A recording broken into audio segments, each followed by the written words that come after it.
자, 여러분들 반갑습니다. 나스닥 진짜 계속해서 급락이 나옵니다. 아, 지금 찍는 시간은 대략적으로 지금 새벽 한 12시 한 20분 정도 되고 있는데 지금 나스닥이 아주 그냥 급락이 나오고 있습니다. 지금 애플이 벌써 마이너스 8% 떨어지 이런 날이 사실 쉽지가 않거든요. 아마존 마이너스 8%. 그죠? 진짜 테슬라는 마이너스 한 5%. 그러니까 오늘 이 전체적으로 봤을 때 나스닥이 오늘 4.5% 빠지고 있습니다. 엄청나네요. S&P 500 지금 마이너스 4% 빠지고 있고. 와, 근데 웃긴 거는 이 비트코인 불행 중 뭐 다행이라고 말씀드려야 되나 모르겠는데 하여튼 비트코인은 지금 이 상황에서 마이너스 0.8% 정도 빠진다라는 것은 결국에는 어, 어느 정도는 좀 하방 지지력이 있다라고 밖에 해석을 할 수가 없습니다. 그 지지 요인이 과연 무엇일까? 그죠? 그리고 왜 지금 나스닥은 저렇게 미친 듯이 하락이 나오는지, 그 부분에 대해서 오늘 좀 짚어드리겠습니다. 자, 뭐 하락이 나오는 건 뭐 바로 이 형님 때문이죠, 이 형님. 어, 이 트럼프 관세 발표가 이 시장이 예상한 것보다 심하게 충격적이었다. 최악의 시나리오가 나왔다. 그렇게 지금 시장은 해석을 하고 있거든요. 그러니까 예상보다 높았던 관세율이라는 겁니다. 기본 관세율이 10% 정도였는데 이것보다 훨씬 더 높은 관세가 이 교역국들에 있어갖고 부과가 됐다라는 거 아니에요. 우리나라만 해도 25%, 뭐 중국 지금 막 34% 정도, 그죠? 일본 24%, 그리고 베트남이 지금 46%나 됩니다. 46%. 베트남 웃잖아. 그러니까 이게 모든 국가의 최소 10% 정도는 부과되는 이 약간 포괄적인 성격을 띠고 있는데 거기다 더해 갖고 지금 추가적인 관세를 때리겠다라고 하는 거예요. 그래서 과거에 그 트럼프랑 그 뭐냐 과거에 이제 트럼프 행정부 1기 때 미국이랑 중국이랑 그때 무역 갈등이 있으면서 그때 증시도 굉장히 안 좋았었거든요. 그게 지금 재현되고 있다라고 볼 수가 있겠죠. 이런 상대국도 이렇게 하면 이 상대국들이 또 가만히 있나? 또 똑같이 뭐 관세하겠죠. 그럼 또 무역 갈등 또 일어나는 겁니다. 그리고 또 무엇보다 지금 시장이 가장 크게 반응하는 이유는 이 스태그플레이션. 그러니까 이게 스태그플레이션이라는 거는 경기 침체. 그러니까 경제의 어떤 성장이 둔화되는 게 이제 스태그네이션이잖아요. 그리고 물가는 올라간다. 인플레이션. 이게 스태그플레이션이잖아요. 그러니까 관세는 결국에는 우리가 그냥 뭐 상식적으로 생각을 해봤을 때 수입품 가격이 그 올라가게 되면 결국에는 이 소비자 물가가 직접적으로 올라간다는 겁니다. 그리고 이제 글로벌 이런 공급망이 또 재편되면서 이런 효율성이 저하되고 비용 증가가 또 발생하게 되는 거고. 그리고 이제 그 경제 성장에 있어서도 둔화가 되는 거예요. 높은 관세로 인해 갖고 누가 무역을 좀 활발하게 하려고 하겠습니까? 그러면 국제 무역이 또 위축이 되겠죠. 이런 것들이 지금 한 번에 지금 반영이 되는 거예요. 그 기업들은 뭐예요? 지금 이 관세가 또 올라가니까 이거 수익률이 떨어지잖아요, 결국에는. 그래서 이런 기업들의 어떤 투자 위축, 이 안 좋은 내용들밖에 없잖아요, 지금. 그죠? 그리고 앞서 말씀드린 관세. 그리고 소비도 위축이 되겠죠. 지금 상황에서 누가 물가 올라가는데 당연히 구매력 감소하죠. 소비 위축됩니다. 이게 그냥 스태그플레이션의 대표적인 현상 아닙니까? 그래서 좀 쉽게 얘기를 하면 그 예를 들어 이 자동차가 이렇게 있으면 자동차가 이제 계속 나아가야 될 거 아니에요. 그죠? 근데 계속 거꾸로 가는 거야, 자동차가. 자동차가 거꾸로 가고 거기에다가 이 자동차의 엔진. 자동차가 하나의 경제라고 하면 계속 나아가야 되는데 거꾸로 가고 있는 거고. 엔진은 뭐예요? 엔진이 이제 물가라고 봤을 때 계속 고속으로 이제 돌아가는 비효율적인 이런 상황이 발생하는 겁니다. 사람들은 더 많은 돈을 쓰게 되지만 실질적으로 생활 수준이 어떻게 돼요? 향상되지 않거나 오히려 하락하는 현상이 생긴다는 거죠.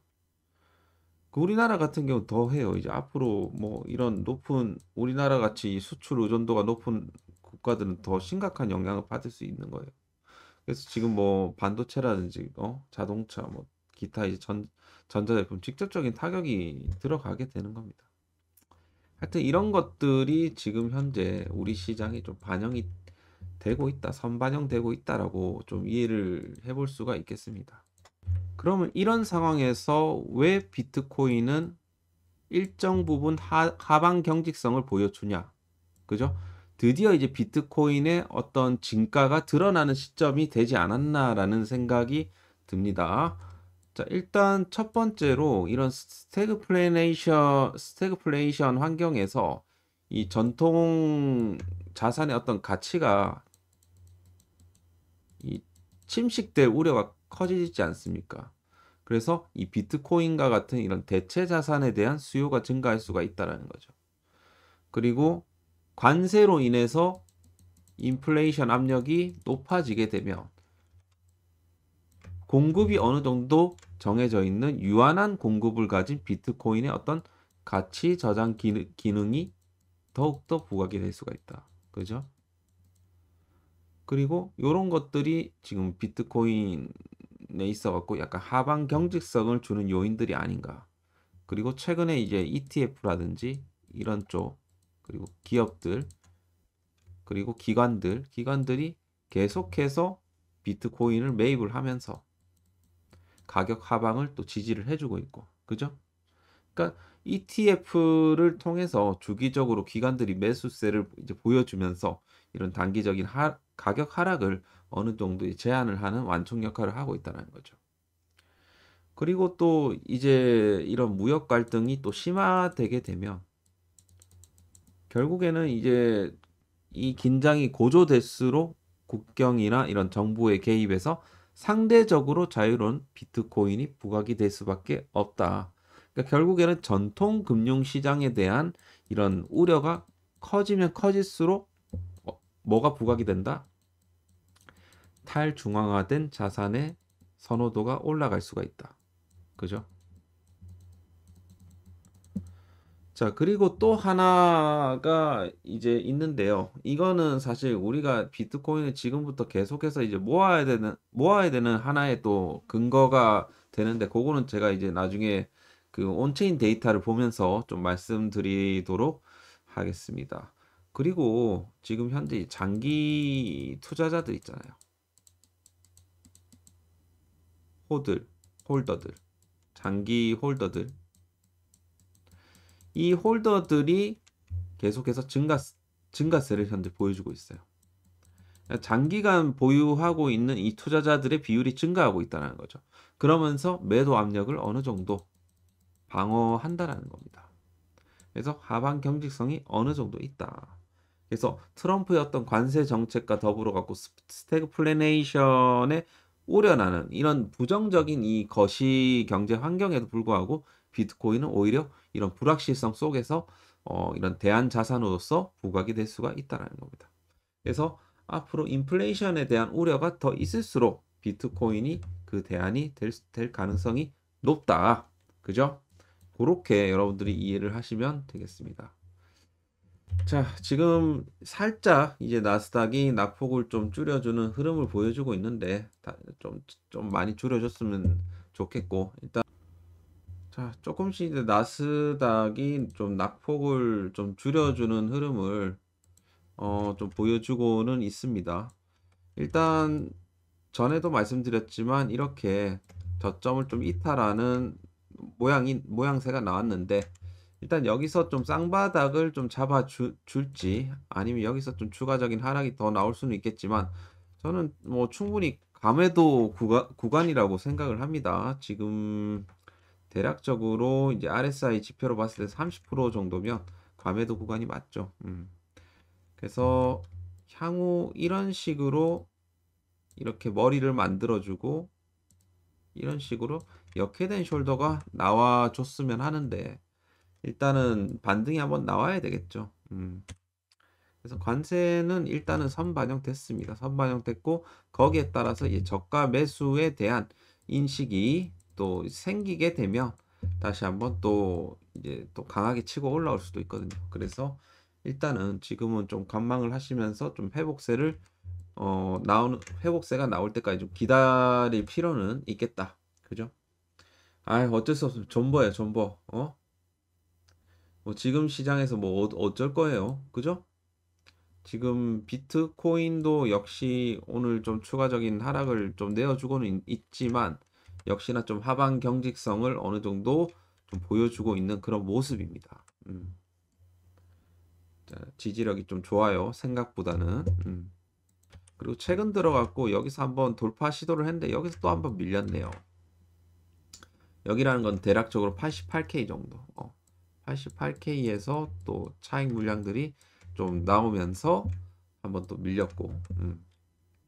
그런데 이제 나스닥이 하루에 뭐 4, 5% 빠진다라고 4, 5% 빠지는 상황에서 지금 비트가 마이너스 한뭐 1% 정도대로 선방을 해주는 건 이건 선방 해주는 겁니다, 사실.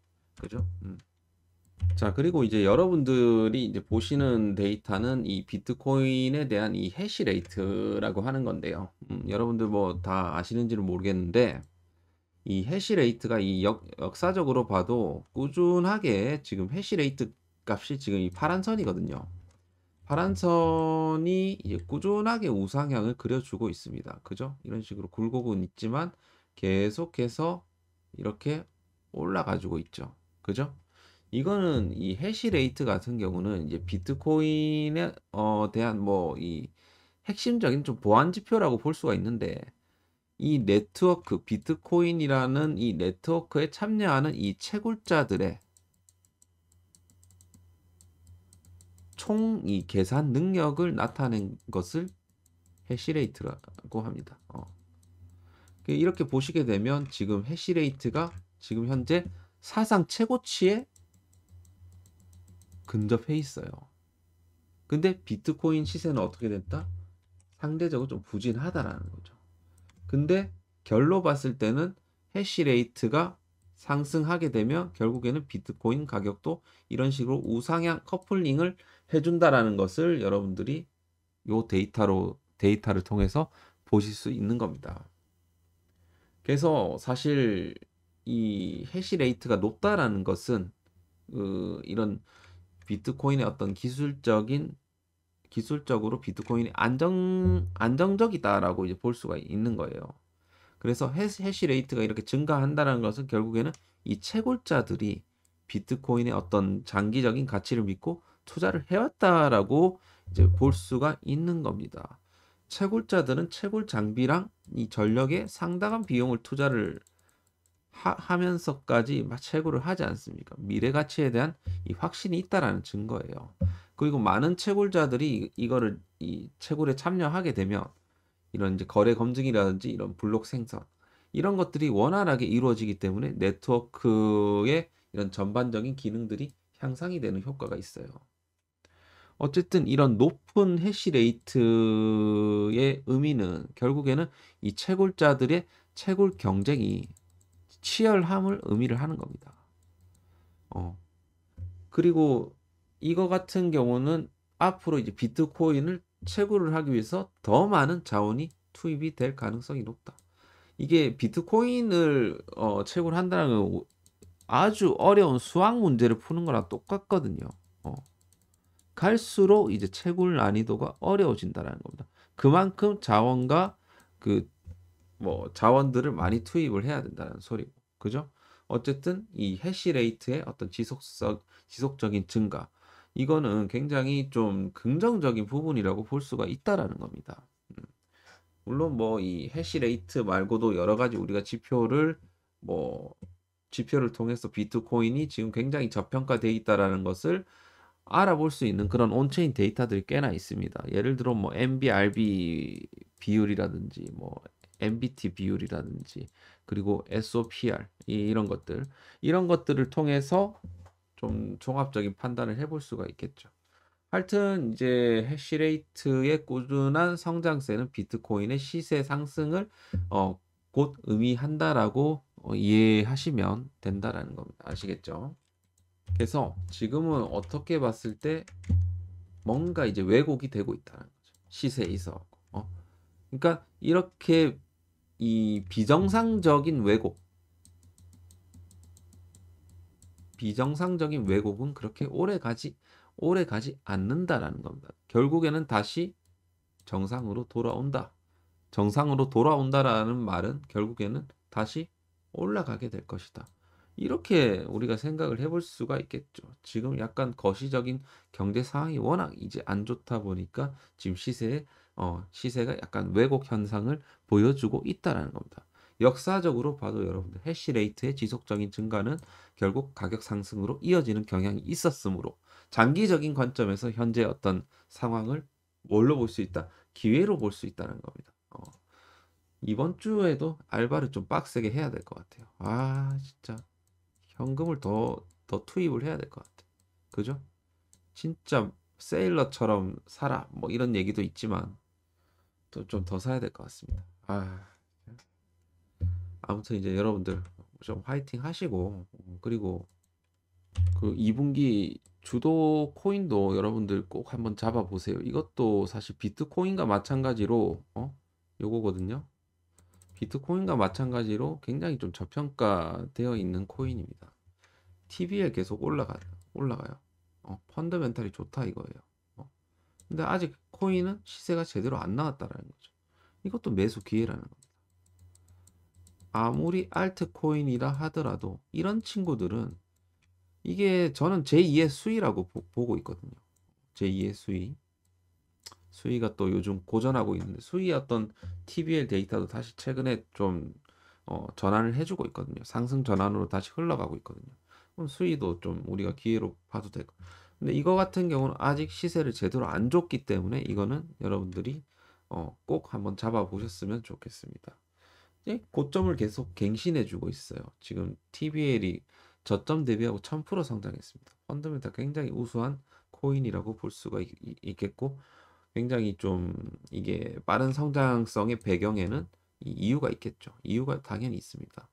속도도 빠르지만 수수료가 저렴하기 때문에 굉장히 좀 채택률이 높고요. 그리고 이 적용 분야도 굉장히 좀 많습니다. 웹3, 뭐 게임, 디파이 분야 최적화될 수 있어요. 그래서 일단은 지금 요 코인을 여러분들이 좀 분할로 좀 접근을 해갖고 좀 잡아 놓으시면 2분기 때는 여러분들 요걸로 수익을 좀 보실 수가 있을 것 같아요. 그래서 꼭 요거 김프로의 2분기 히든 코인 요거 신청을 해주시길 바라겠습니다. 자, 매수 전략 요렇게 해갖고 드릴 테니까 신청을 해주시길 바라겠고, 자, 신청 방법은 자, 여기 번호 010-8132-7765로 히든이라고 두 글자 문자 주시면 될 것 같습니다. 자, 그래서 요거 히든 코인도 꼭 받아가시길 바라겠습니다. 그래서 지금 조금 낙폭을 좀 줄여주고 있고, 뭐 나스닥도 조금 줄여주고 있는 것 같아요. 아래 꼬리 좀 크게 달아주고 있네요. 이게 지금 너무 과매도 구간이에요, 사실. 너무 과매도 구간이라서 조금 낙폭을, 그리고 갭이 또 생겼잖아요. 갭이 생겼기 때문에 갭을 또 메꾸려는 성향이 또 있겠죠. 어, 여기서도 다 그런 갭들은 항상 메꿨다. 요렇게 갭 하락이 나왔기 때문에 이거는 메꿀 가능성이 높습니다. 그래서 다시 한번 나스닥이 2만 포인트를 넘어서게 되면 다시 추세 전환을 할 수가 있어요. 그래서 그 부분을 좀 참고를 하시면 좋을 것 같다. 지금 과대 낙폭 구간이다. 비트는 자연스럽게 따라올 것이다. 그렇게 보고 있고요. 그래서 하방 경직성을 어느 정도 보여주면서 다시 올라올 거라고 보고 있습니다.